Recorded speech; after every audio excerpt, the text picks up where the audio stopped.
Ahora sí lo estoy grabando. Lo está grabando, ahí está, entonces acertamos. Bueno, vamos a arrancar, ¿les parece? Perfecto. Somos 26. Hay algunas dificultades. Bueno, ahí les mandé el cuadro, se lo mandé a Andrea, que se lo va a retar a ustedes, el cuadro de causalidad, ¿no? Que es el cuarto presupuesto de la responsabilidad civil. Acuérdense que vimos antijuridicidad, vimos eh, factor de atribución, vimos daño, ¿no? Y ahora vamos a ver el tema de la causalidad. Se han sucedido diversas teorías con respecto al tema de la causalidad, ¿no? Es decir, así empezara con la equivalencia de las condiciones. Esto está en el libro de Alterini, le da los puntos para que lo vean, lo vayan leyendo. Un poco abstracto, un poco árido el tema, pero lo van a poder ver.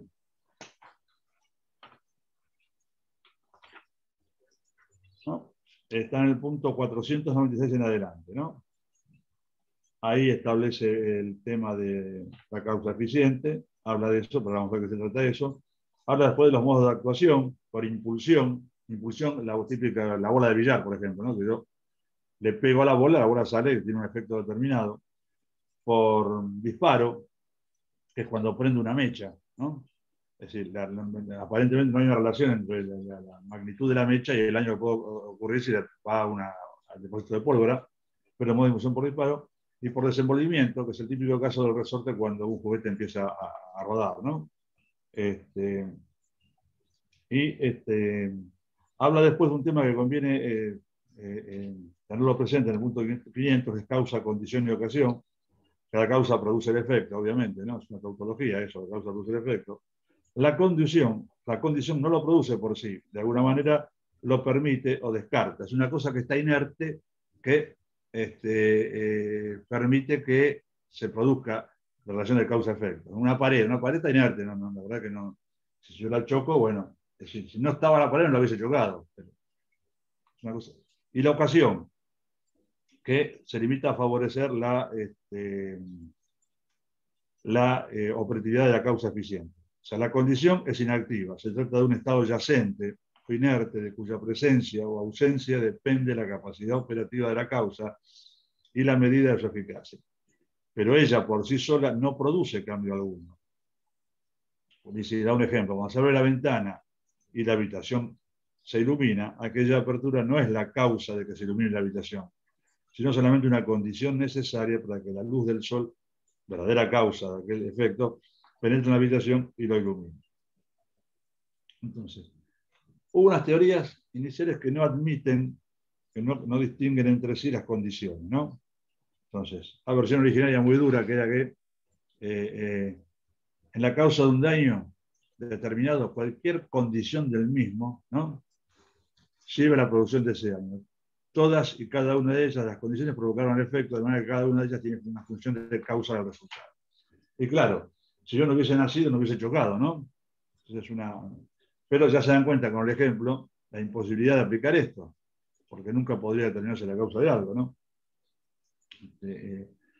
Correspondería el homicidio, por ejemplo, quien infirió a otro una lesión en virtud de la cual debió ser llevado al hospital en el que murió víctima de un incendio, ¿no?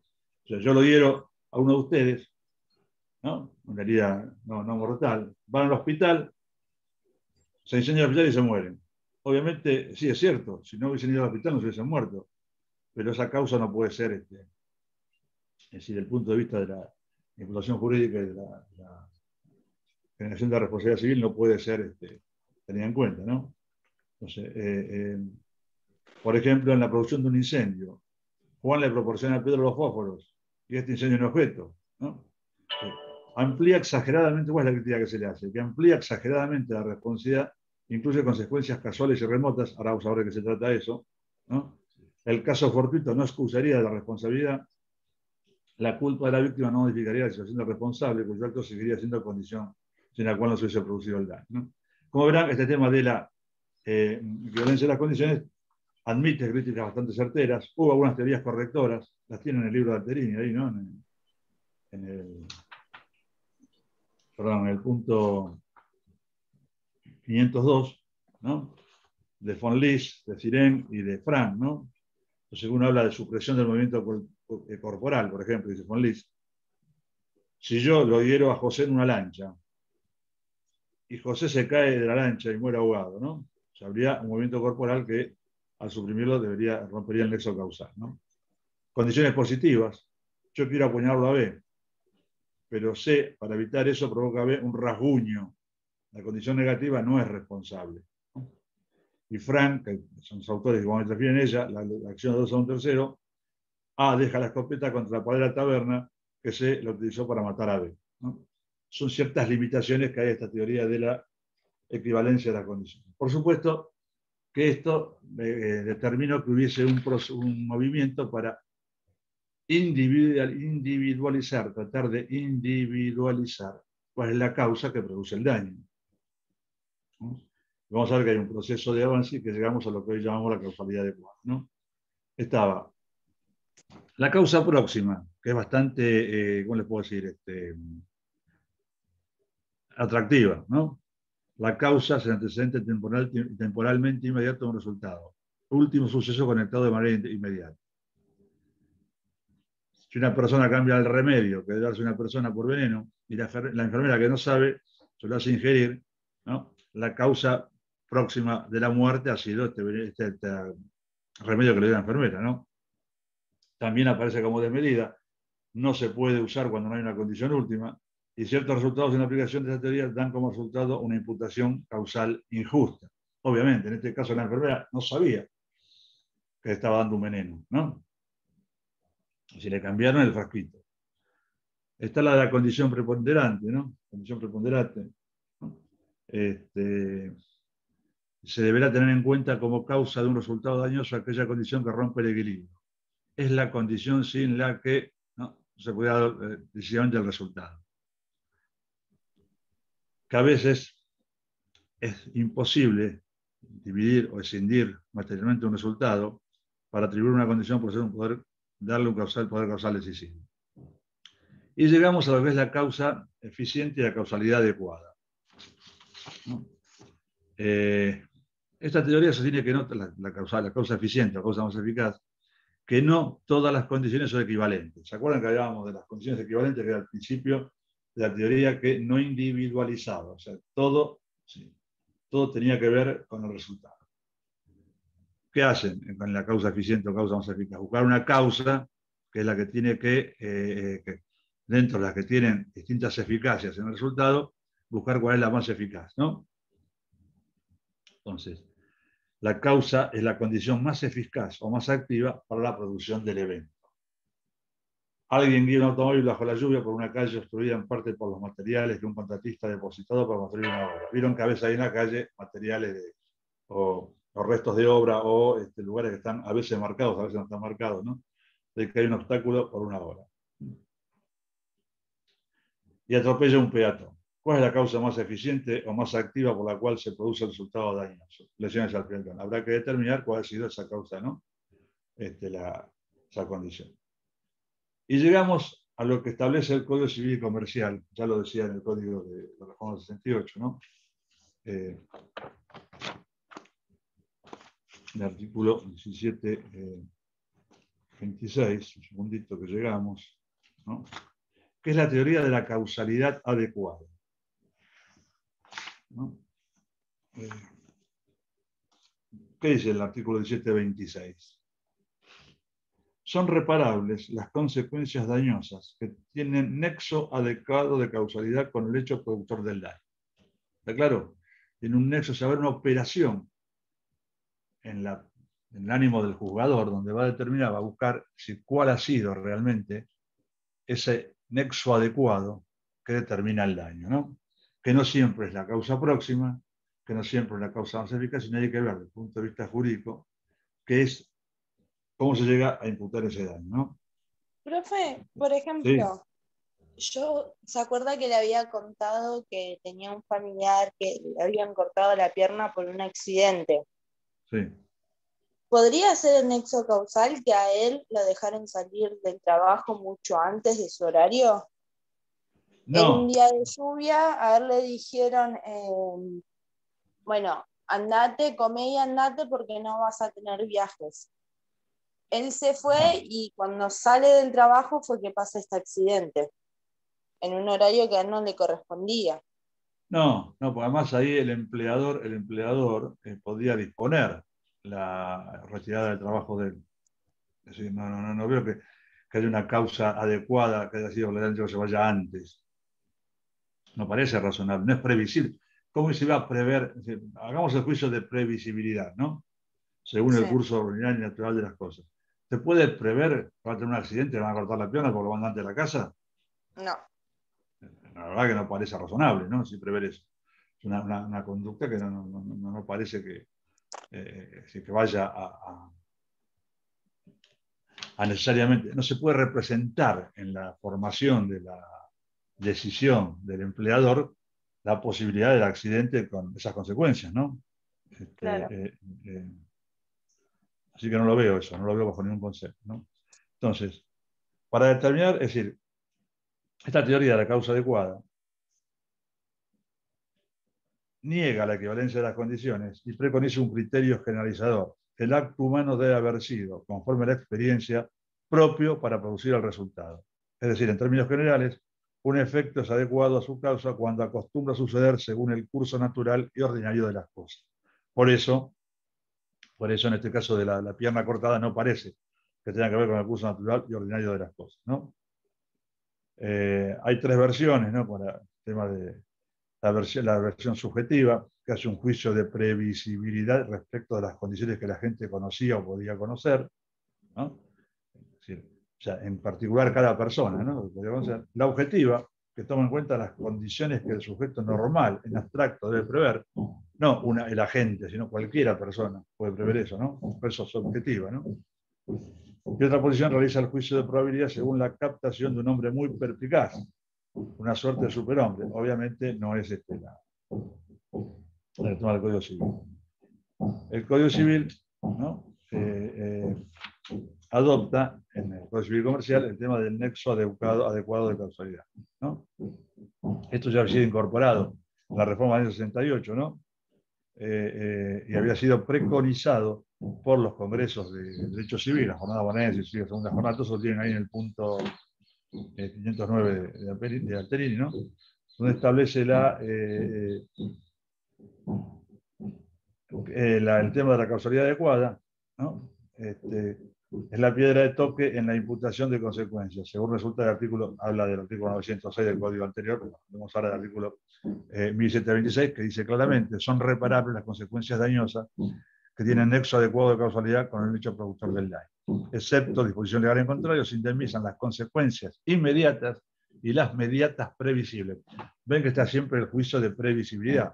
Con relación a la inmediata no hay tanta discusión porque es lo que ocurre en el choque o en la bolladura, ¿no? Es inmediata el nexo causal, la determinación del nexo causal, pero en la inmediata hay un criterio de previsibilidad. ¿Y el artículo 1727 qué dice? Perdón, profesor, sí. ¿puedo hacer una pregunta en cuanto a esto? Porque la verdad que yo no lo entendí muy bien. Sí, sé que es difícil, por eso pregunten, sí. Sí, por ejemplo, si hay un día en que o es opcional o es un día que es feriado y de pronto el jefe dice que hay que ir a trabajar. A mí me pasó un día feriado que en una empresa Samsung igual tenía que ir a trabajar y yo tengo un accidente. Entonces, ahí puede ser el ejemplo para el nexo. No. Tampoco. Porque no hay previsibilidad entre el accidente y ir a trabajar, ¿se da cuenta? Sí Claro, va a haber, si el accidente fue itinere, va a ser una responsabilidad desde el punto de vista de los riesgos del trabajo, ¿no? O cualquier día que usted va a trabajar. Te toma el colectivo, te toma el 154, para ir todos los días a trabajar, que va de su casa a 2 cuadras del trabajo, ¿no? Y ese día tuvo un accidente, obviamente es un accidente itinere, ¿no? Claro, pero yo no tenía que ir a trabajar ese día, o sea, porque era feriado. Sí, sí. Pero ellos me Usted fue a hicieron trabajar las extras. No, era el horario, era una empresa uruguaya y y dijo que igual vaya uno, que realmente no había nadie, o sea, para poder comerciar nadie porque estaba todo cerrado. Pero a ellos se les antojó que uno vaya en el horario normal. Sí, si ocurre un accidente, va a ser responsable de las cuestiones propias del riesgo del trabajo, ¿no? Pero con respecto a otra cuestión, no le veo que haya una causalidad adecuada entre el accidente y la. Sería una aplicación, sí, sería una aplicación, ¿no? Es decir, porque la ley del contrato de trabajo, la ley de riesgo de trabajo se lo asigna, ¿no? Es decir, Ahora, pero no, la causa, es decir, hablemos del punto de vista de derecho civil, la causa no es que usted fue un día feriado, fue que evidentemente manejó mal el chofer del colectivo, o manejó mal usted, o hubo una otra persona que manejó mal y le realizó el daño, ¿no? ahora, Bien. permiso. Sí. Ahora, si ella en el trabajo le hacen subir una escalera y ella dice, mirá que la escalera está rota, se puede caer, ahí sí habría un nexo, porque ya le, o Y no, sí, ahí y sí habría un sí, nexo causal, porque le está diciendo, mira, está rota y vos me estás haciendo subir a algún lugar riesgoso, ya ahí habría una responsabilidad, un nexo habría ahí. sí, por Justo supuesto. estaba por dar un ejemplo como el de Leo. Cuando trabajaba en un negocio me hacían subir a una silla que se convertía en escalera. Y si pisaba el último escalón, el banquito ese se vencía. Y me hacían colgar justo en el último instante de la pared algo. Y pisé ese banquito, me fui y me caí. Claro, pero en ese caso no es la RT quien asume No, pero justamente. pensemos un poquito. Olvidémonos de la RT por ahora, ¿no? Sí. Supongamos que el accidente que tuvo, ¿quién hablaba? Salomé. Salomé. El accidente tuvo en la casa, no en el trabajo, ¿no? En la casa de un amigo, ¿no? Y sube. Lo que hay que determinar es la causa del daño. ¿Cuál fue la causa del daño ahí? ¿Que subió o que estaba No, que rota? estaba en mal estado. Estaba en mal estado. Escalera, claro. Que no era apto el banco para subirse a hacer la tarea que ellos me pedían. Ahí está la causa del daño, ¿no? Es decir, subir a un lugar de cierto riesgo sobre la base de un apoyo riesgoso, ¿está claro? Entonces, esa orden y ese material viciado ha sido la causa del daño, ¿no? Si no, se hubiese roto la pierna, por ejemplo, no se rompió la pierna, como ejemplo, ¿no? No, Esa es me la llevé causa. un fuerte golpe, una sacudida, me tuve que dar y seguir trabajando porque estaba trabajando en negro, encima no tenía RT, no nada. Bueno, el trabajo en negro es fuertemente sancionado en la Argentina, ¿eh? Usted dice, bueno, tiene derecho, sí que tiene derecho por trabajo en negro. Porque hay una obligación del empleador de tenerlo registrado, ¿no? Además, la obligación de tener la RT, si no lo hace eso, usted tiene derecho a indemnizaciones que se duplican o cuadruplican, ¿no? Tiene multas Claro, importantes. profe, pero hay otra realidad también. Cuando uno va a trabajar en un trabajo negro, te dicen, ¿es esto o andate? Anda a buscar trabajo a otro lado. No, ya sé, no, yo te decía lo que dice la ley, después la realidad la conozco. Cuando no tiene necesidad de trabajo, agarra lo que viene, ¿no? Que se puede. No hago un juicio de valor sobre esta cuestión. Entonces, Profesor, uno de los ejemplos sería el tema de un incendio, que por no ejemplo, sería la cuestión el incendio, sino la persona que hace el incendio, el resultado final, la producción de ahí de la causa. el que desencadenó el incendio. Exacto. Encima una persona sea responsable, ¿no? Sí, la causa Exacto. no, ¿Esa sería la incendio, producción del resultado? el incendio no se hace mágicamente. No, exacto. Le cae un rayo o lo prendió, o falló una conexión eléctrica, ¿no? Ahí lo que hay que ver es cuál fue el origen del incendio, ¿no? Está bien. Entonces ahí sí vamos a tener un análisis sobre la causalidad adecuada. ¿Qué Si fue? hubiera una persona, sí, un autor. No, pero supongamos no. Siempre va a haber un autor, porque si no, Sí. siempre va a haber un factor de atribución, ¿no? Pero lo que voy a hacer es esto. Salvo que sea el rayo. Ah, El rayo, perfecto. caso fortuito, ¿no? Si tú le cayó el rayo, bueno, eso es. Sí, es algo Me lo natural. mandaron del cielo el rayo, ¿no? Es decir, no. El cielo no manda rayos. Hay rayos en el cielo, pero no los manda Dios. Caen Está los bien. rayos cuando caen. En este caso sería una causa adecuada. ¿El rayo? No, el del incendio, el autor. Claro, veamos cómo fue la cosa. Porque supongamos que hubo una electricista que hizo una tarea muy mala de una conexión de un cable y fue uno de los cortocircuitos, ¿no? Ahí sería el electricista. Esa electricista y se produjo un incendio, que fue, por ejemplo, se produce, ¿se vio cuando se llena de gas un ambiente? También. Se prende la luz, puede reventar todo, ¿no? Sí. Alguno dejó abierto el gas, llegó otro atrás y sin darse cuenta prendió la luz, ¿no? Y hubo una explosión. ¿Quién es responsable de la explosión? El El que gasista prendió en la luz, este que no caso. sabía. Está bien, el que prendió la luz podía ver, si de hecho el gas tiene un olor especial para poder identificarlo, ¿no? Sí. Pero bueno, podría ser el responsable. El caso que yo di, el ejemplo del cable, de la empresa de cable, que pone un cable más bajo de lo normal, viene un camión alto y se lo lleva por delante. Los jueces determinan, fíjese con qué grado de detalle, ¿no? El accidente había sido en primavera, es decir, que había follaje de los árboles, no se podía ver bien el cable. Si hubiera sido en invierno, quizás se podía ver el cable ese, ¿no? Sí. Es decir, se lleva el cable arrastra un poste y el poste le pega a un señor, ¿no? Le rompe la pierna. ¿Cómo es el criterio de causalidad adecuada? Está cierto, fue el camión, se llevó el cable por delante, ¿no? Y ahí El tenés, poste estaba ahí. varias responsabilidades. Evidentemente, Hay multiplicidad la causa de adecuada fue el cable mal responsables. puesto.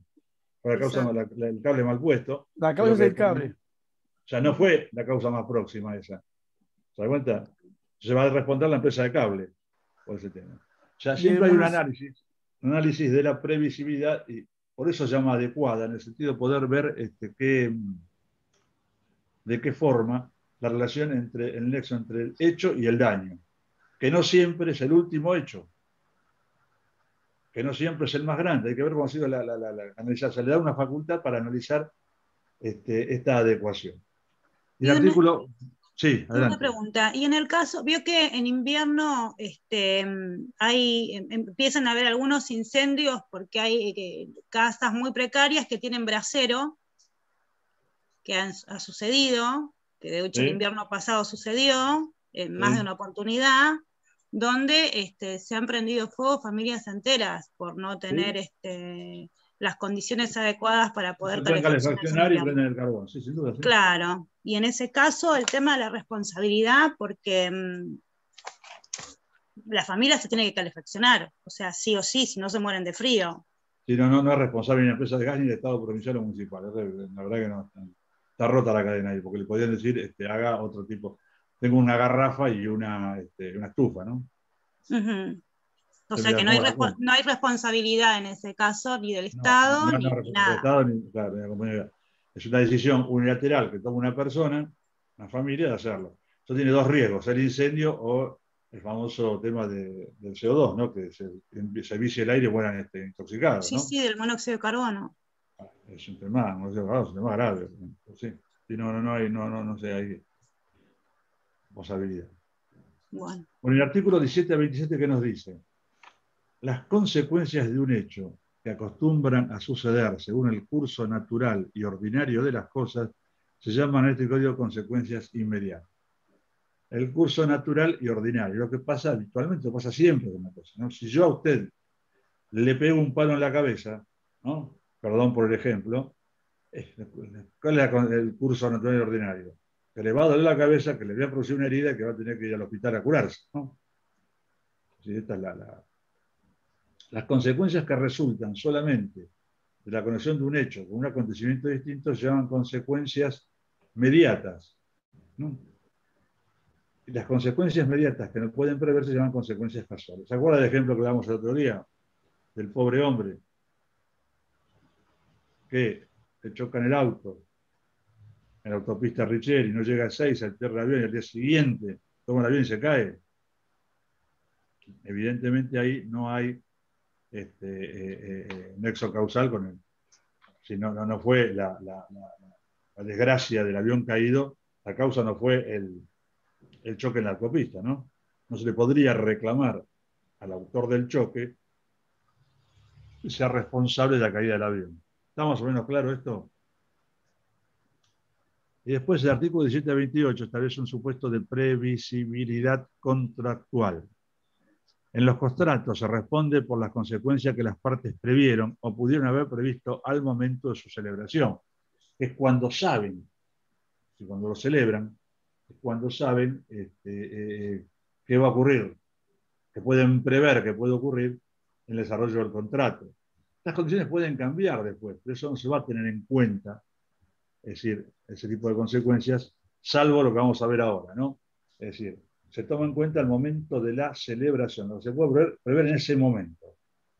Cuando existe el dolo del deudor, ¿no? La responsabilidad se fija tomando en cuenta estas consecuencias también al momento del incumplimiento. Si estas consecuencias se han agravado, ¿se acuerdan del principio de agravamiento por dolo? Se han agravado en el caso de dolo, ya puede tomarse el momento de la celebración o el momento del cumplimiento. No son las consecuencias, ¿está claro? Esto es el artículo 17-28. Entonces, después habla, de ahí tenemos entonces el tema, así como ha ido esto avanzando en la normativa nacional. Hoy, concretamente, la teoría aceptada es la teoría de la causalidad adecuada. Las consecuencias están definidas en el artículo 17-27, ¿no? Un hecho que acostumbra a suceder según el curso natural y ordinario de las cosas llevan en este código consecuencias inmediatas. Las circunstancias que resultan solamente de la conexión de un hecho con un acontecimiento distinto se llaman consecuencias inmediatas, ¿no? El choque, ¿se acuerdan que lo corre el auto de su lugar y te le pega a otro, ¿no? Es decir, del que chocó no pensaba que iba a ocurrir eso, no podía, pasó, le pegó al otro, ¿no? Y las consecuencias casuales, ¿no? Que son consecuencias inmediatas que no pueden preverse. Y acuérdense que, excepto a disposición legal en contrario, se indemnizan las inmediatas y las mediatas previsibles. Siempre va a estar presente ese juicio, esa observación de la previsibilidad. Entonces, resumiendo el tema de la causalidad, tenemos las teorías que no individualizan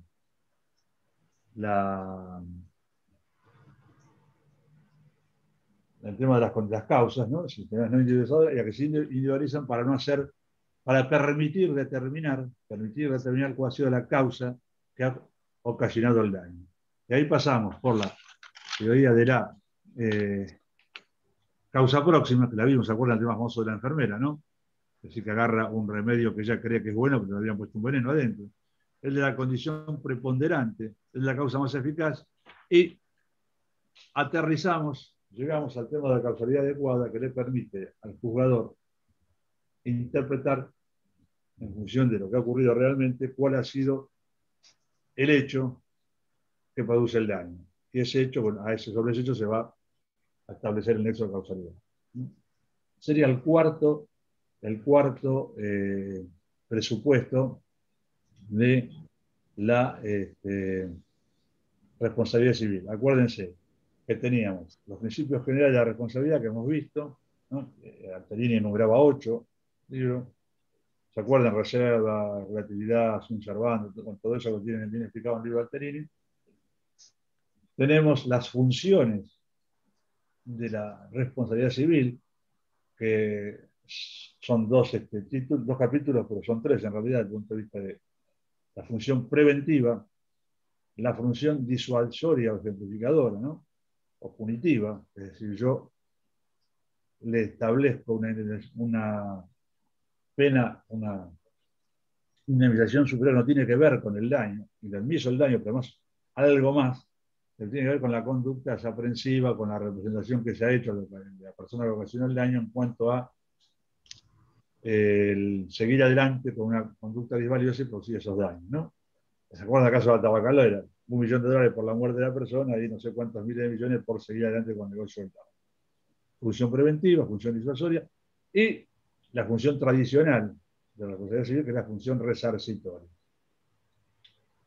Y los 4 presupuestos de la responsabilidad civil. Antijuridicidad, donde vimos un tema que yo les dije que se lo iba a tomar. ¿Se acuerdan cuál era el tema ese?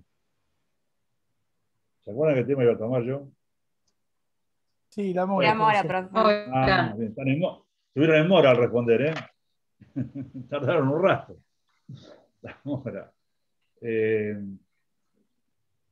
Ahí venimos también el tema de cualquier daño que no esté justificado, hacen hacer la obligación de resarcir, ¿no? El artículo 17, ¿no? Cualquier acción o omisión que cause un daño es antijurídica si no está justificada. Vimos las causas de justificación, ¿no? Vimos el tema de la asunción de riesgos, cometimiento planificado, y los factores de atribución. ¿Se acuerdan? Factores de atribución objetivo y subjetivo. Subjetivo, culpa y dolo. Objetivo, fundado en la teoría del riesgo, riesgo provecho, riesgo creado, ¿no? El daño, lo vimos otro día, ¿no? Bueno, del daño, ¿no? Hay daño cuando se lesiona un derecho o un interés no reprobado por ordenamiento jurídico que tenga por objeto la persona, el patrimonio, un derecho de incidencia colectiva, y la causa, la causalidad. Con esto hemos visto los cuatro factores, los cuatro presupuestos de la responsabilidad civil, ¿no? Vean en Alterini, yo digo, corro un poco para llegar a ver otros temas que quiero que lo veamos en detalle, ¿no? En el punto 510, cualquier cosa me lo pregunta mañana, relaciones entre causalidad y culpabilidad, y la concurrencia de varios a la producción de un resultado. Ahora ahí tenemos, obviamente, sobre la culpa concurrente, la teoría de la indiferencia de la concausa, que fue utilizada mucho en derecho laboral, la indiferencia de la concausa, es decir, si yo tengo una predisposición natural a una enfermedad, que por el hecho de la posición viciosa, las condiciones que aspiran en un trabajo, la forma de ejercerlo, me producen un daño o me agravan esa condición predisponente, o esa condición predisponente ayuda a que se produzca ese daño, esa concausa, o sea, mi predisposición es indiferente, se va a responder igual por el daño que yo sufrí en ocasión del trabajo. Esto es la indiferencia de la concausa, ¿no? Y tenemos las presunciones de causalidad en el punto 515, ¿no? Entonces, léanlo y mañana, por favor, me preguntan, ¿no? Lo único que tengan presente es que las presunciones de causalidad son distintas a las presunciones de culpabilidad, ¿no? La presunción de culpabilidad se forma en contrario que el hecho de haber obrado diligentemente, ¿no? Esto es sin culpa, ¿no? Y las presunciones de responsabilidad por la magnitud del daño que descargan al acreedor de la prueba respectiva. O sea, en el caso de deudas de dinero, le imputa al deudor moroso el pago de los intereses, sin que el acreedor tenga que probar que habría colocado a renta el capital que no fue pagado, o que debió pagar a su vez intereses para obtener el dinero por otra vía. Es decir, se presume una responsabilidad. El interés, yo no tengo que decir, no, tuve que ir al banco a pedir prestado y por eso pagué más intereses. No. Se presume la responsabilidad del deudor que el deudor moroso se paga, ¿no? Con esto vimos todo de los puntos 496 a 515, el tema este de causalidad, más el cuadrito que les mandamos, que se sabe, los artículos 1726, 27 y 28, y les pido, por favor, dado que lo vimos medio rápido, y sé que es un tema árido para entender, que cualquier duda mañana me la hagan saber. ¿Puede ser? Entonces ahora vamos a pasar a el punto en la unidad temática 7, ¿no? Ejecución indirecta. Vía ejecución y liquidación, ejecución colectiva, acciones directas y demás, ¿no? Profe, Eso lo tienen en... ¿Cómo? una consulta antes que empiece. En los principios de responsabilidad en la guía de Aguirre son 9. Los que son 9, espero un cachito. Espero que yo agarro la guía, no lo tengo a mano, así que denme un... Sí, al último agregó el deber de prevención de daño. El deber de... Prevención de daño. Bueno, claro, Como... está bien, no, está bien, es una cosa moderna, sí, está bien, no hay está en el, acuérdense, las dos funciones, ¿no? Prevención y resarcitoria, prevención del daño, claro, hay, sí, una tendencia general, ¿no? Que de cualquier persona a prevenir el daño, ¿no? a prevenir el daño. Es un principio también que está dentro de la responsabilidad civil, ¿no? Es decir, Claro. Él nombra los 8 que está en el manual de Alterini y al último pone el deber de prevención de daño y marca los artículos, que es del claro, 1700. 1710 en adelante, o sea, al 15, ¿no? Sí. ¿Se acuerdan que lo vimos esto, ¿no? El deber de prevención. Si quieren, hacemos un breve repaso. 1710, ¿se acuerdan que yo les dije que toda persona tiene el deber, en cuanto ella dependa de, y les dije, ¿se acuerdan del famoso tema de los dos infinitivos? Evitar causar un daño no justificado, ¿no? Adoptar de buena fe y conforme a las circunstancias las medidas razonables para que no se produzca, para evitar que se produzca o disminuir su magnitud, ¿no? Y no agravar el daño, y que hay posibilidad de una acción preventiva que se puede tomar, se puede ir al juez, a la decir, mire, esta caldera que tiene el vecino, evidentemente no funciona adecuadamente, yo la veo, que está en condiciones muy precarias y un día va a reventar toda la manzana. Yo puedo pedir una acción para que, robando adecuadamente esa cuestión, que se cese el uso de esa caldera o que se arregle, ¿no? Ahí va a estar, ¿se acuerdan? Va a estar legitimado, ¿no? Era acreditar un interés razonable en la función del daño. En mi caso, como vecino, el tema de la caldera que funciona mal, acredito un interés razonable, ¿no? La sentencia, ¿no? Que puede disponer obligaciones de dar, de hacer o de no hacer, ¿no? Según corresponda, ¿no? Y jorobando lo menos posible a la persona que tiene que, la menor restricción posible, dice, ¿no? No dice jorobar, es un término ese de Agostinetti, ¿no? Y de medio más idóneo para asegurar la eficacia de la obtención de la finalidad. Y ahí aparece el tema de la punición excesiva, ¿no? Sí, sí, se aplicaron condiciones pecuniarias, administrativas, penales o civiles, una punición irrazonable, el juez puede computarla a los fines de fijar prudencialmente su monto, ¿no? Y el juez tiene la facultad de dejar sin efecto, tratarlo parcialmente la medida. ¿Recuerdan el tema de la función preventiva? Véanlo en los artículos 1710 a 1715, es una novedad del Código Civil y Comercial. No es que esto no existiera como principio general de derecho y como evolución de la doctrina y la jurisprudencia, pero el Código ahora le da un marco normativo, como bien decía la compañera, es un principio más el tema de la prevención, ¿no? Es el deber de prevenir. ¿Está claro? Entonces, véanse todo el capítulo 8 de Alterini, con las guías de Aguirre, por favor, porque acá hay cambios, ¿no? Y con el código. ¿Está claro? Sí. ¿Quién hablaba? Respecto de elementos de la mora, en Aguirre Sí. y en el manual de Alterini sostiene que son 3, y en el código comentado por Ameal dice que son 5 los elementos. Bueno, dale bolilla a Meal. Ameal, perfecto. Sí, dale bolilla a Meal. Con mayor grado de detalle. Bueno. ¿Qué nos dice? Vamos repasando. De paso, no quiero repasar mucho porque no va a ver todos los temas. Me da un poco de miedo, ¿no? Pero bueno. Sigamos viendo. A ver qué tenemos que ver ahora en la unidad temática 7. Ejecución indirecta, ¿no? Digo, ¿por qué quiero que veamos todo? Porque por lo menos tengan ustedes la visión de todo, después lo vamos estudiando en el libro, por si surge alguna pregunta en el examen. Si bien ahora, bueno, el examen ya es de otra naturaleza porque es por vía Zoom, ¿no? Entonces ya podemos preguntar con más libertad, ¿no? Y podemos saber qué preguntar y qué no preguntar, ¿no? También, ¿no? Entonces ahora vamos a ver ejecución indirecta, ¿no? Ejecución indirecta, vía de ejecución y liquidación, ejercicio de las acciones, reparación del daño, resguardo del crédito, ¿no? Resguardo del crédito, como actividad, como de los activos patrimoniales, ¿no? Entonces, vías de ejecución. Esto está en el capítulo 9 de Alterini, ¿no? Entonces, está, brevemente, vean el artículo 517, las sentencias judiciales, ¿no? Hay un procedimiento de ejecución una vez vencido plazo para su cumplimiento, ¿no? Y puede agregar una condena a hacer o no hacer, ¿no? En los casos de la ejecución individual, procede también en los casos de ciertos títulos, ¿se acuerdan que han visto los títulos, los actos abstractos, ¿no?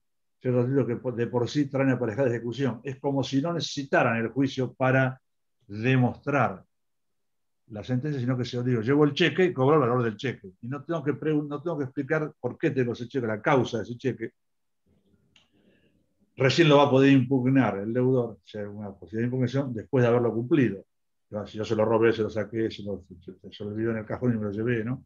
Entonces, esos cheques, pagarés y letra de cambio y ciertos instrumentos públicos, ¿no? Y los créditos por alquiler también traen aparejada la ejecución individual, ¿no?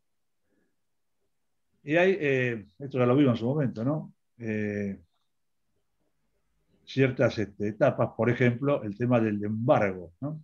El embargo consiste en individualizar de un bien de propiedad del deudor el cual queda afectado a la ejecución. Es decir, se anota ese bien, ya sea si es registrable en el registro respectivo, o sea, este bien está embargado hasta la suma de tantos pesos por orden del juzgado tarital en el auto tarital, ¿no?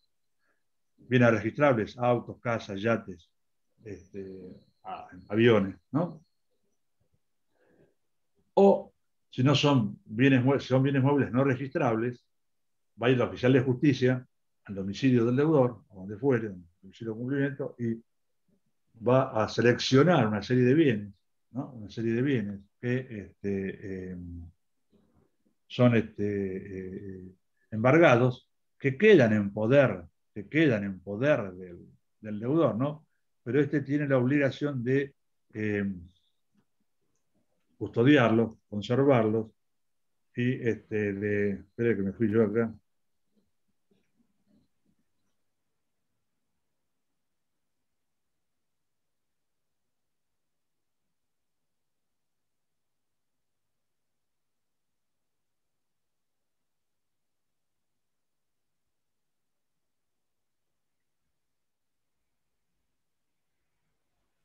Hola, ¿me escuchan ahora? Sí, Hola. perfecto. Así se cortó, ¿no? ¿Dónde fue el último? Sí.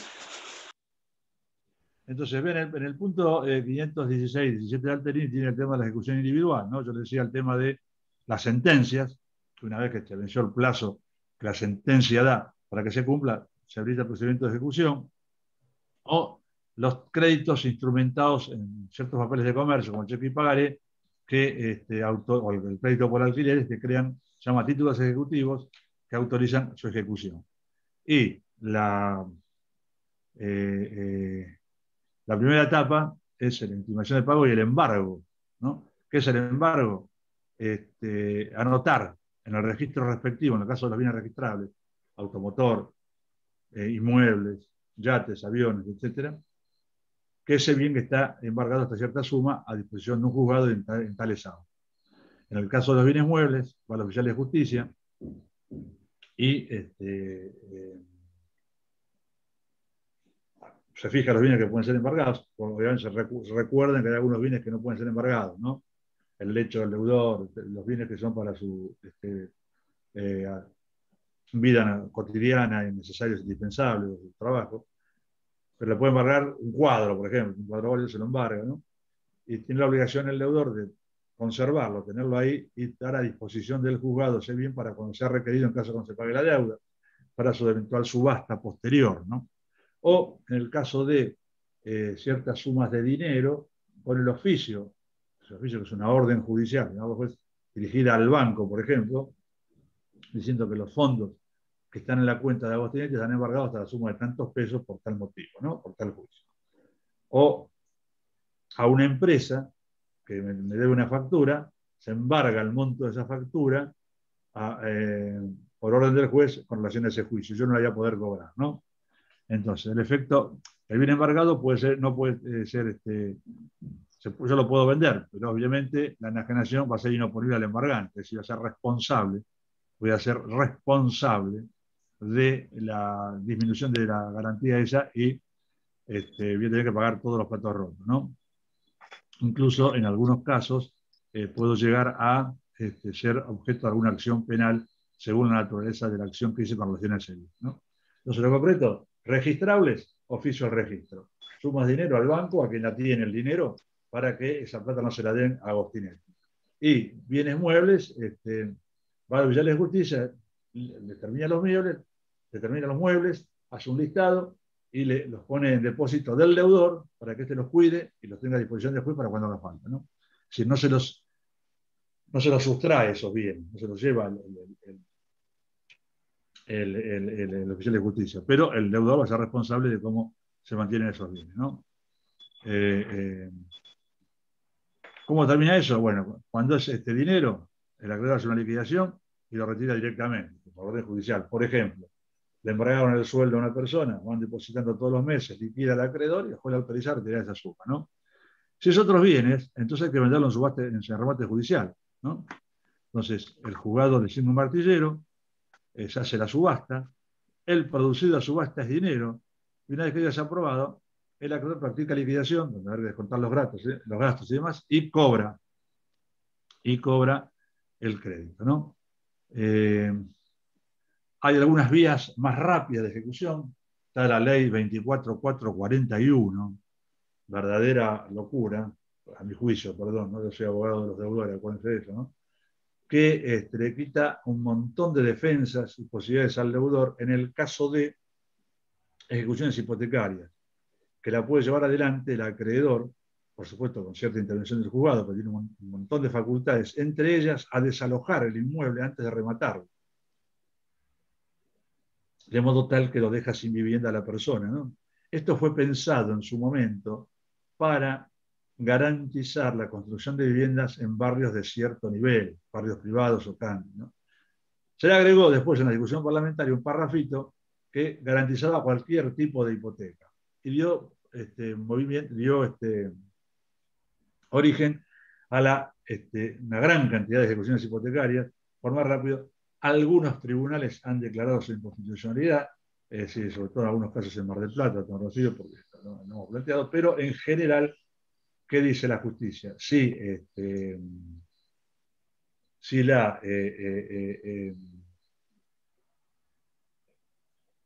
ha sido pactado en el contrato donde se constituyó, donde se estableció el mutuo hipotecario, que se aplicaba la ley 24441, en general dicen que el deudor no puede venir a decir que esa aplicación de esa ley es inconstitucional, ¿no? Si ya la aceptó, entonces tienden la mayoría de los juzgados a darle validez, ¿no?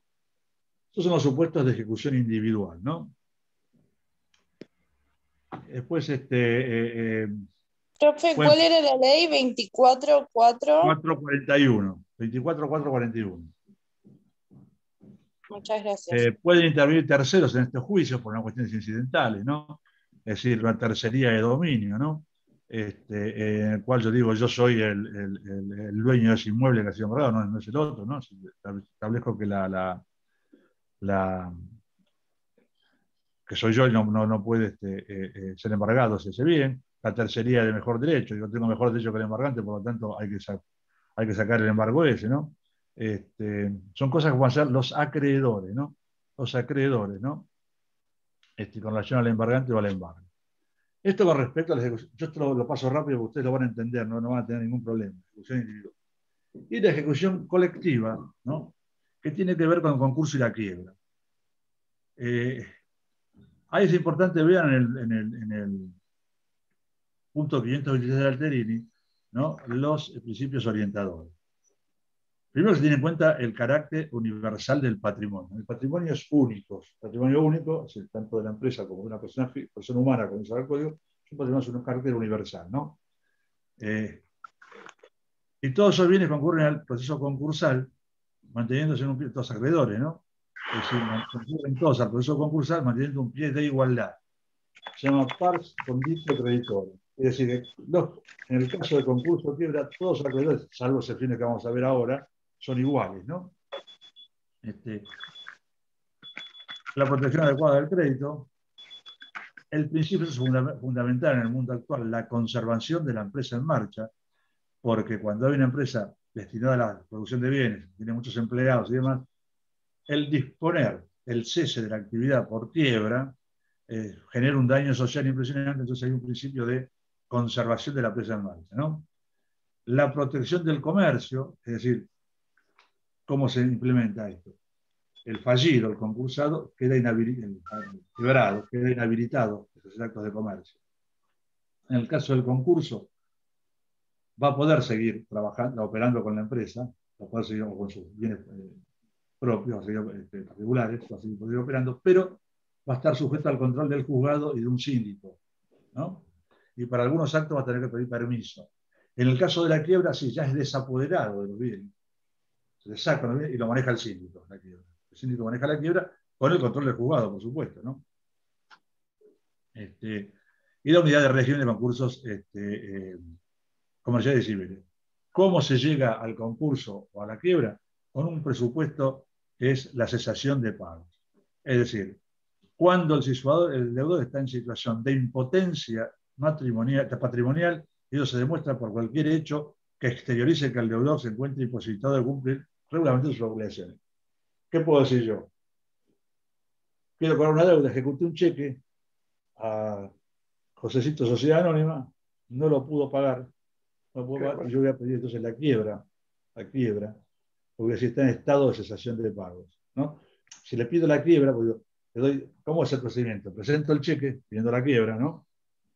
No es la ejecución del cheque, pidiendo la quiebra, le dan un plazo al deudor para que manifieste lo que tenga que manifestar, o diga que no, la verdad que no tengo, no estoy en cesación de pago, y paga, o si no paga se le puede declarar la quiebra, ¿no? El concurso preventivo es anterior a la quiebra, por eso concurso preventivo, ¿no? Concurso acreedor. El deudor llama a los acreedores y le dice, no puedo pagar, estoy en una situación de insolvencia. Los acreedores van a tener que verificar su crédito, es decir, van a tener que explicarle al síndico y al juez de dónde nace su crédito, acompañar todas las constancias documentales que hagan la sustentabilidad de ese crédito, poder demostrarlo. El síndico va a dictaminar sobre la admisibilidad o inadmisibilidad de esos créditos, el juez va a resolver, los que son admisibles van a poder después votar en la reunión de acreedores y determinar si aceptan o no la propuesta de acuerdo. Esto lo van a ver en el curso de la carrera, así que no quiero marearlo con muchas cosas. En el curso de ese procedimiento, si hay una mayoría de capital y de número de acreedores que aceptan la propuesta del acreedor, que nunca va a poder estar debajo de ciertos límites, se aprueba el acuerdo. Generalmente, ¿cómo es el acuerdo? Pago en varias cuotas, con quita de intereses. De hecho, la apertura del concurso suspende el curso de los intereses, ¿no? Y en la medida que se cumpla ese acuerdo, cesa el concurso y sigue la empresa normalmente trabajando. O la quiebra, que es cuando el estado de cesación de pagos impide pensar de que vaya a un acuerdo, o no se cumplió el acuerdo en el concurso preventivo, se va a la quiebra, ¿no? Entonces, para abrir el concurso, el juez pide una serie de elementos, la historia de la sociedad, la constitución, demás, y cómo se ha llegado a esa situación. Se presenta, se establece un plazo, se publican edictos y se produce una publicación de edictos y se cita a los... ¿se acuerdan que hay que hablar acá del Fondo de Comercio? La venta del Fondo de Comercio es parecido, no es lo mismo, por supuesto, pero los acreedores deben ir al síndico y decirle, mire, le vendí tantos lápices, no me lo pagó, me debe esto.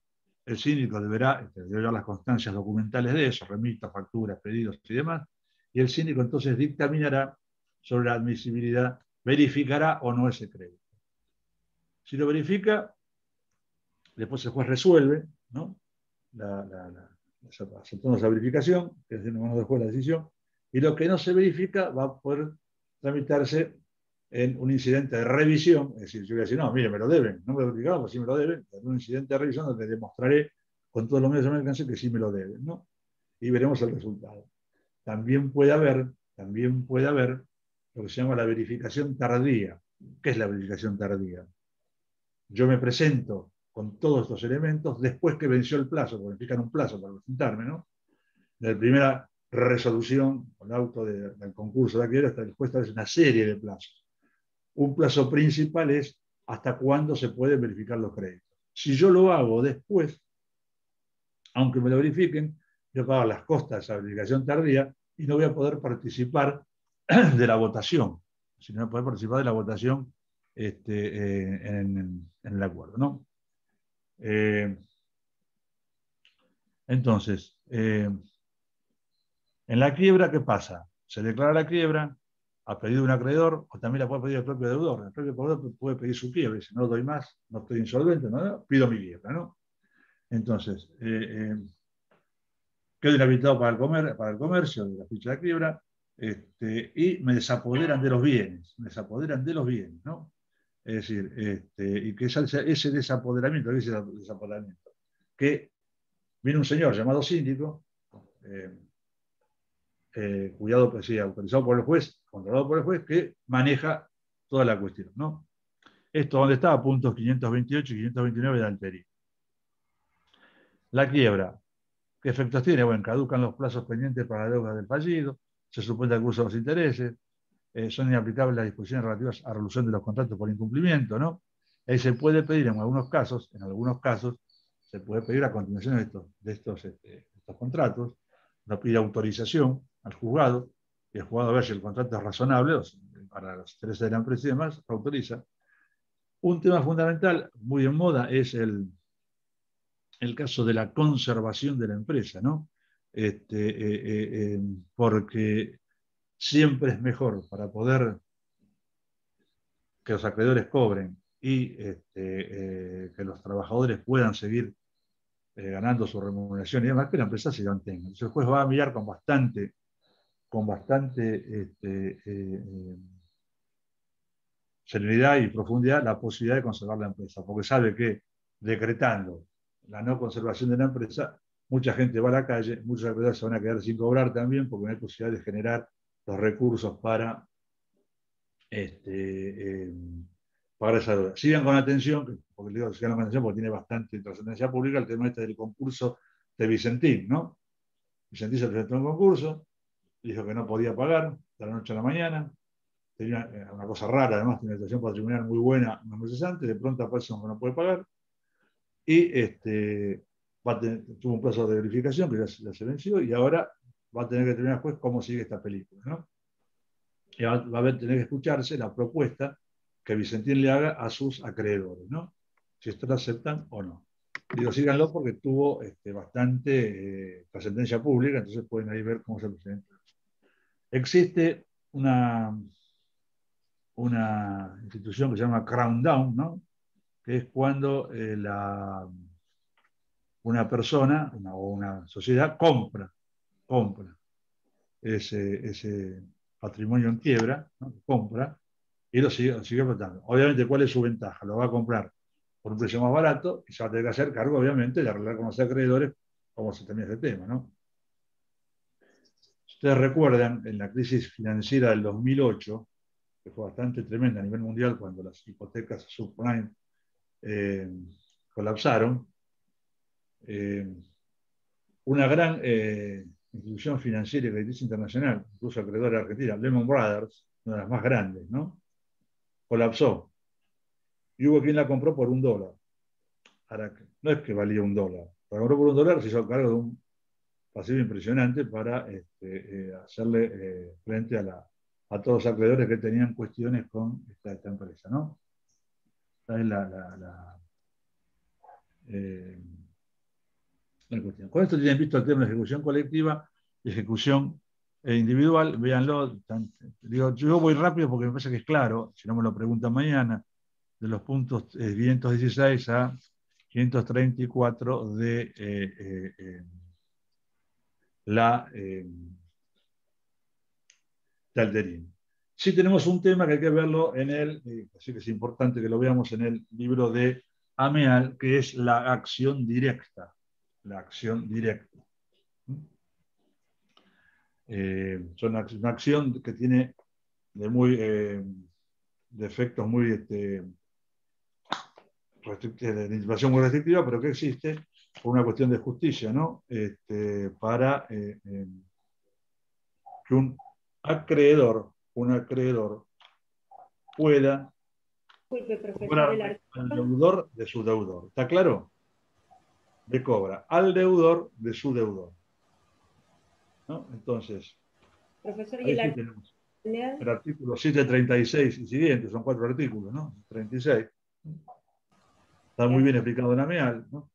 La acción directa es la que compete al acreedor para percibir lo que un tercero debe a su deudor hasta el importe del propio crédito. Acá siempre va a jugar el importe menor. Es decir, él le puede cobrar al deudor del deudor hasta lo que el deudor le debe al acreedor o hasta lo que el deudor le debe al deudor, ¿está claro? Nunca va a ser, siempre va a ser el importe menor, nunca el importe mayor. Ejemplo. Mi deudor me debe 100 y el deudor del deudor al deudor le debe 80, yo le voy a reclamar 80 al deudor del deudor, ¿está claro?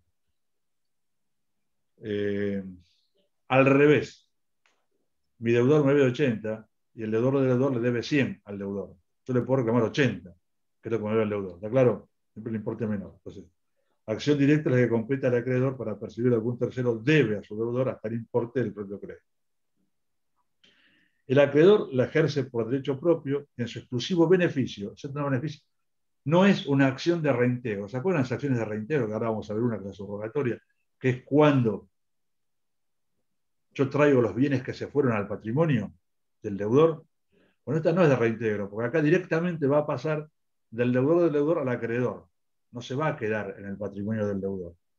Por eso es de aplicación restrictiva, de interpretación restrictiva, y en casos absolutamente excepcionales, ¿no? El acreedor la ejerce por derecho propio y en su exclusivo beneficio. Yo le cobro al deudor de mi deudor, ¿no? Para mí. Tiene carácter excepcional. Es de interpretación restrictiva y solo procede en los casos expresamente previstos por la ley, ¿no? O sea, después de una larga elaboración doctrinaria y jurisprudencial, se llegó a esta concepción, ¿no? Es el acreedor, ¿no? Tiene acción para percibir lo que un tercero debe a su deudor, hasta el importe del propio crédito. Siempre el importe menos, ¿no? El acreedor lo ejerce por derecho propio, o sea, como si yo fuera el titular del derecho, voy y lo ejerzo y le cobro al deudor del deudor. Para que anticiparles un poco, un ejemplo clásico es la sublocación. Yo le alquilo una casa a una persona, esta la subalquila, ¿no? A otro. Obviamente, sería muy injusto que el deudor mío, el inquilino mío, le cobre al subinquilino y no me pague a mí, ¿no? Entonces, yo tengo derecho a cobrarle al subinquilino. Ahora le explico cómo va a ser esa cuestión, ¿no? Tiene carácter excepcional, es de interpretación restrictiva y solo procede en los casos expresamente previstos por la ley. Ha habido una serie de evolución histórica en la interpretación. El hecho es que son generalmente contratos que están ligados entre sí, ¿no? O sea, hay grupos de contratos ligados entre sí que permiten al acreedor ir directamente contra el deudor de su deudor, ¿no? Es un medio de ejecución, porque yo voy y le cobro al deudor del deudor, ¿no? De manera directa, en mi propio beneficio, no va al patrimonio del deudor, viene a mi patrimonio. Es excepcional, solamente tiene que estar expresamente previsto en la norma, ¿no? No hay aplicación analógica, no hay forma de crearlo o inventarlo, esto es lo que dice la ley, ¿no? Y es de interpretación restrictiva, ¿no? Es decir, porque directa derivación de el carácter excepcional. Entonces, hay algunos supuestos en el código que nos hablan de la acción directa. Primero, subcontrato. Artículos 1069 a 1072. Subcontrato. Vamos a tratar de leerlos para ver si entendemos esto, ¿no? Esto de la acción directa. 1069 ya está en la parte de contratos, ¿no? Sí. Profe, yo tengo una Sí. duda. Y Diga. con el saldo que queda, o sea, si yo le puedo cobrar solamente 80 al deudor de mi deudor y él me debe 100, con los 20 que quedan, ¿qué pasaría? Ah, no, es un problema del deudor ese. Yo podría iniciar, ¿Puedo si el deudor mío no hace nada, podría ahí sí iniciar la acción subrogatoria que tiene otro presupuesto, ¿está claro? Ya no viene a mi patrimonio eso. Ya va al patrimonio del deudor. Y ahí sí lo tiene que embargar. Pero el caso es que tengan presente este siempre es lo menor. Porque mal le podría yo reclamar al deudor de mi deudor más de lo que él le debe a mi deudor. Claro. Porque yo no Pero, debo o sea, tanto. Mi deudor va a seguir en deuda de esos 20 que nos llegó a cobrarme de los 80. No, pero seguiré viendo eso, obvio. No, eso no. No es que se libera con 80, ¿eh? No, va a seguir debiendo, ¿no? Entonces, y fíjese el artículo 1072 que dice, en el caso, hay un capítulo de los contratos, capítulo 11, que se llama subcontrato, ¿no? Dice, la parte que no ha celebrado el subcontrato mantiene contra el subcontratante las acciones emergentes del contrato principal. Dispone también de las que corresponden al subcontratante contra el subcontratado y puede ejercerlas en nombre o interés propio. O sea, acción directa. Subcontrato, artículo 1072, ¿no? Un ejemplo. Después tenemos en él sublocación, que es el que decía yo recién, el inquilino que alquila a otra persona, subalquila, perdón, ¿no? Entonces, es injusto que él cobre el subalquiler y no me pague a mí, ¿no? Sería una situación realmente que me agarraría la cabeza. Artículo 1216, ¿qué dice? Dice, acciones directas, fíjense cómo se titula el artículo, ¿no? Sin perjuicio de derechos respecto al locatario, el locador tiene acción directa contra el sublocatario para cobrar el alquiler adeudado por el locatario en la medida de la deuda del sublocatario. Es lo que decía yo, ¿no? El importe es siempre menor. Le puedo cobrar hasta lo que él debe, ¿no? Hasta lo que él me debe, ¿no?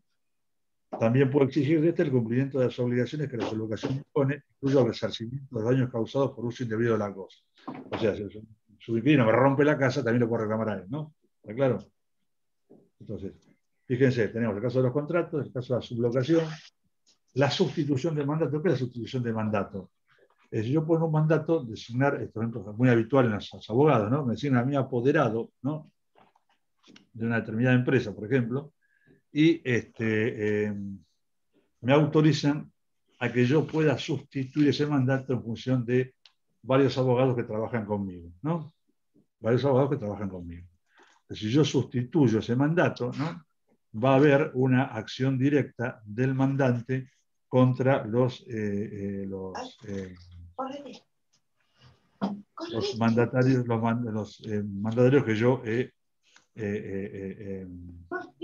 impuesto.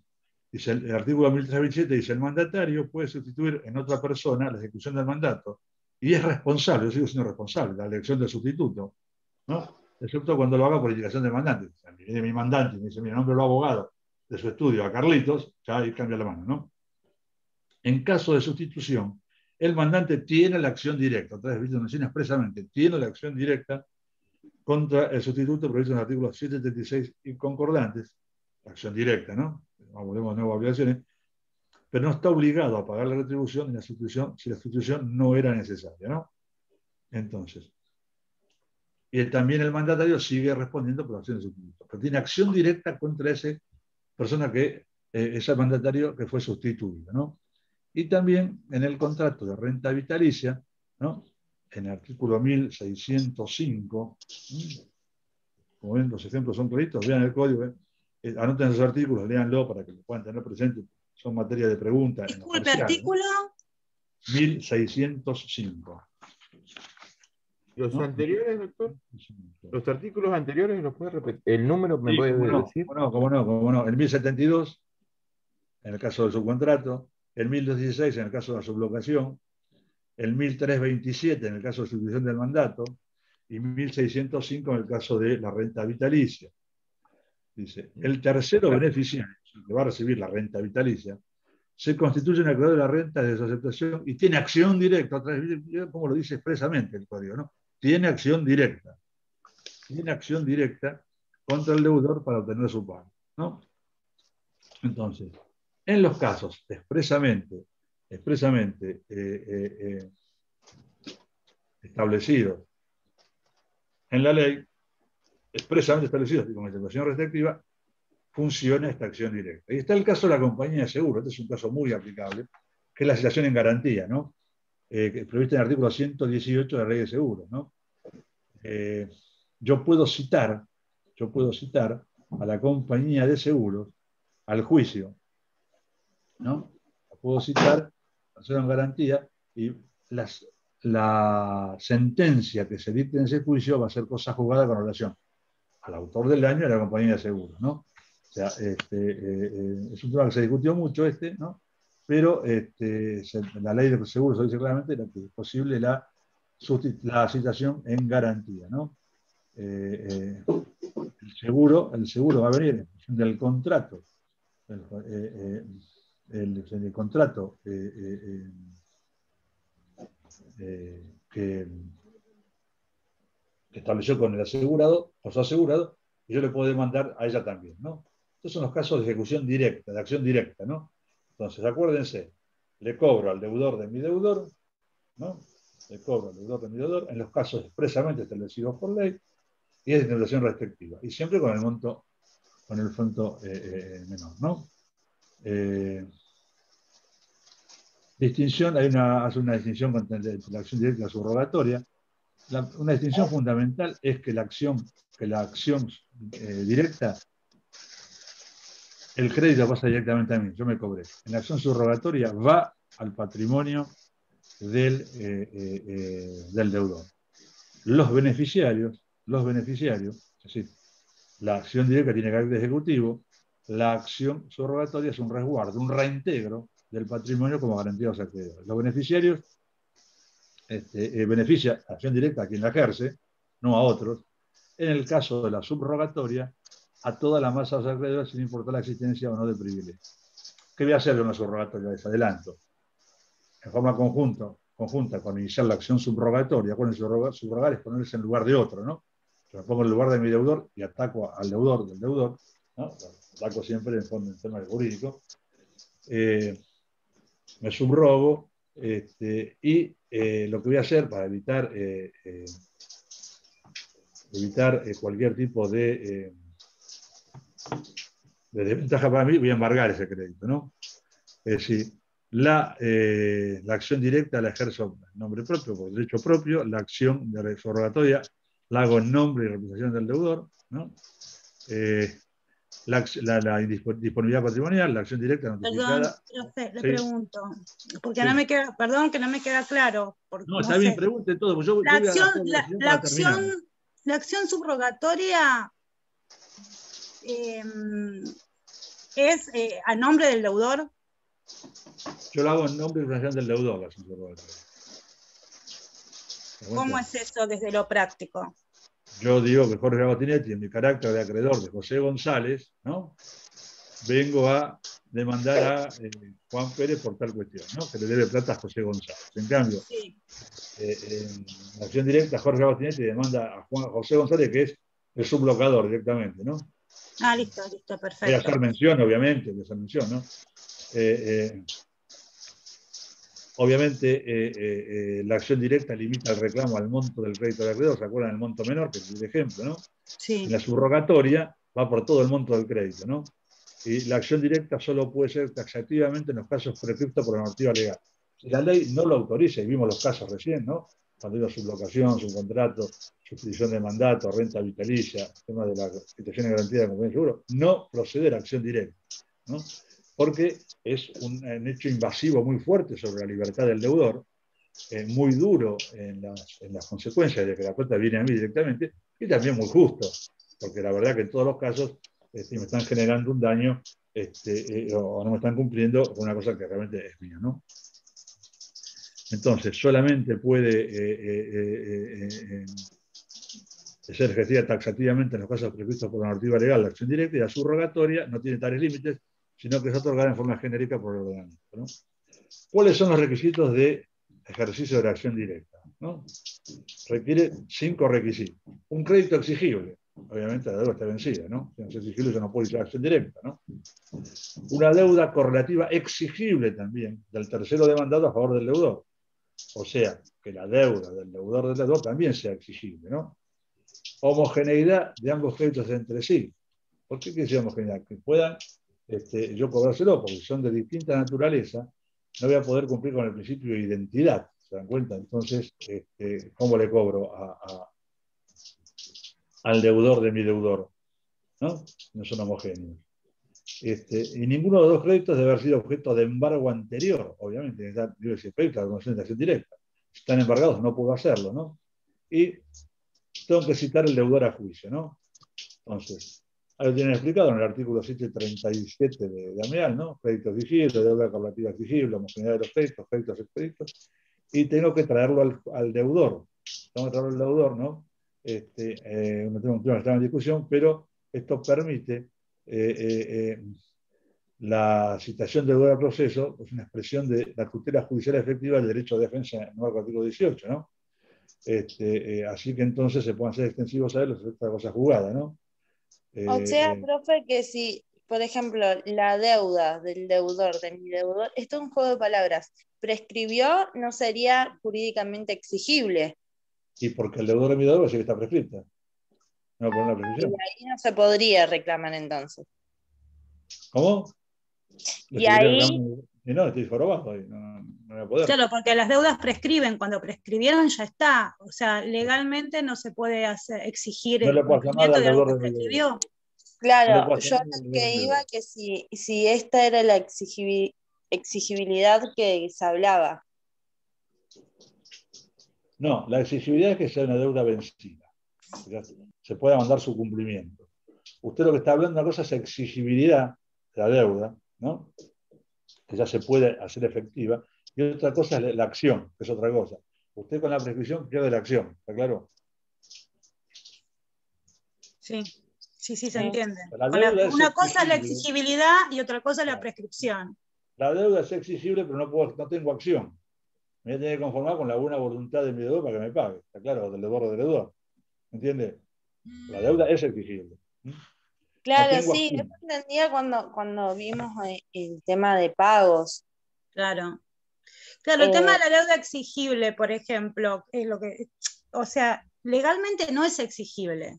Eso, como decís vos, lo vimos en pagos. No hay manera de exigir el pago por vía legal de una deuda que ya prescribió. No hay manera. Hay una sola manera. Que yo inicie juicio y el deudor no me oponga la prescripción. ¿Te das cuenta? Claro.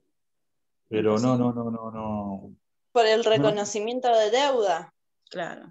No, pero ojo, acuérdense que en el reconocimiento interrumpe la prescripción en curso. Si la prescripción ya está operada, va a tener además que renunciar a la prescripción. ¿Está claro? El reconocimiento interrumpe mientras se están cumpliendo los plazos de 3 o 5 años, ¿no? Entonces, mientras está vigente ese plazo, no se cumplió, ahí el reconocimiento interrumpe. Empezamos a contar de nuevo, ¿no? Empezamos otra vez de cero. Pero en el caso de la prescripción ya cumplida, el reconocimiento solo no alcanza. Ya tener que ir a determinar la renuncia a la prescripción. ¿Está claro? Es un acto más para poder Bueno, Ameal critica este tema de citar al deudor porque dice que entiende que la citación le quita autonomía al ejercicio de la acción y la desnaturaliza con respecto a la diferencia nítida que existía con la acción subrogatoria. Entonces, disminuye el derecho del acreedor como garantía efectiva de la presión de su crédito, es decir, sería aconsejable que fuera ejercida en forma optativa y no obligatoria. Pero dice claramente que el código, con toda claridad, inciso E del artículo 737, pide citación del deudor al juicio. Entonces, los 5 requisitos están en el artículo 737. Crédito exigible, deuda correlativa, ¿no? También exigible. Artículo, 737. 737. Bien, perfecto. 737. O sea, siempre tienen que estar exigibles los dos créditos, ¿no? Deuda correlativa, homogéneo, para pedirse la misma prestación, ¿no? No tiene que estar embargado ninguno de los dos créditos, ¿no? Ya no están expeditos, ya no se puede iniciar la acción directa, y citación del deudor. Efectos, en el artículo 738, ¿no? Tenemos la acción directa producto de los siguientes efectos.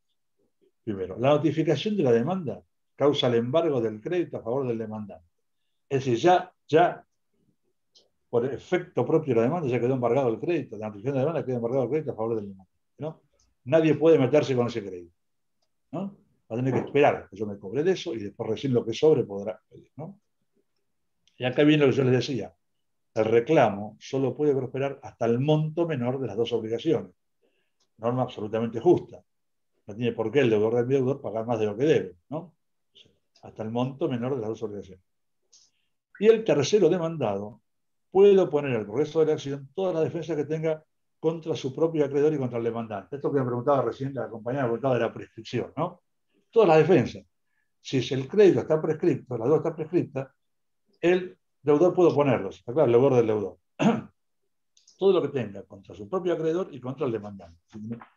Un amplio abanico de posibilidades de defensa, ¿no? O sea, el monto percibido por el actor ingresa directamente a su patrimonio. Entonces, por eso es tan estricta la norma, tan de situaciones previstas por ley de legislación relativa, porque la plata viene a mí. Yo me estoy llevando una plata que en principio no es mía, en principio. Con esta acción, por supuesto, legítima que yo la lleve, ¿no? Pero estoy invadiendo un patrimonio ajeno y lo traigo para mí, ¿no? Y el deudor se libera frente a su acreedor en la medida en que corresponda en función del pago efectuado por el demandado. ¿Qué quiere decir esto? ¿Se acuerdan del efecto liberatorio del pago? Si me pagó a mí, el deudor de mi deudor, la parte que me pagó queda liberada con relación al deudor, o que eso haga, su acreedor. ¿Está claro este juego de palabras? A, B y C. C me paga a mí, que yo soy A, la deuda, ¿no? En eso que me pagó queda liberado frente a B. ¿Está claro el efecto? Y queda liberado respecto a la persona a la que le debe, claro, al primer acreedor, claro. No, a su acreedor, que eso es el deudor mío. A, claro. B y C. Yo soy A, demando a C, ¿no? C me paga lo que le debía a B. Entonces, con relación a B, ese pago es liberatorio, ¿no? Lo libera. Eso es el artículo 738, ¿no? Entonces, así en esos artículos tienen toda la cuestión relativa a la 736, 738, la acción directa. Es un tema de examen es fácil, léanlo porque es realmente fácil. Están los ejemplos donde procede, están los requisitos, están los efectos, ¿no? No creo que puedan generar ningún tipo de situación disvaliosa, ¿no? Es decir, para ustedes. ¿Está claro esto de acción directa? Sí, profe, quedó claro. Bueno, esperen un cachito que estoy siguiendo el programa. Ejercicio de las acciones indemnizatorias seguimos, ¿no? Entonces, esto es todo el artículo, y vamos a ver un tema trascendental que es la legitimación activa y pasiva, ¿no? Que hay para ¿qué es legitimación activa? ¿Quién puede reclamar? ¿Qué es legitimación pasiva? ¿A quién le puedo reclamar? Si les parece, hacemos un pequeño descanso de 8 minutos, no más en serio esta vez, ¿no? 8 minutos, y seguimos con este tema. ¿Qué les parece? Perfecto, sí, sí. Bueno, son 10 y 12, 10 y 20 seguimos. Discúlpenme la velocidad, pero quiero ver todos los temas, ¿no? Quiero ver todos los temas, me preguntan lo que no saben, yo esta noche les contesto todo lo que pueda, todo lo que esté en mi alcance y lo que sepa, lo que no sé no se lo voy a contestar, ¿no? Obviamente. Esto, ejercicio de acciones indemnizatorias, ¿dónde lo tienen? Acción directa en la guía 7 de Aguirre. Vamos a ver la acción subrogatoria. La vamos a ver ahora inmediatamente, porque está en la misma guía, la vamos a ver rápidamente. Aquí tienen legitimación activa y legitimación pasiva en la guía número 8 de Aguirre, ¿no? Ahí tienen todo el tema. Y después tenemos las relaciones entre la acción civil y comercial, la condena penal, ¿no? Y la reparación del daño. Fíjense, hasta la guía 10. Estamos medio atrasadeli, ¿no? Así que vamos a tener que meterle mucha... Nos vemos en 7 minutos, nos vemos, ¿eh? Así quedamos.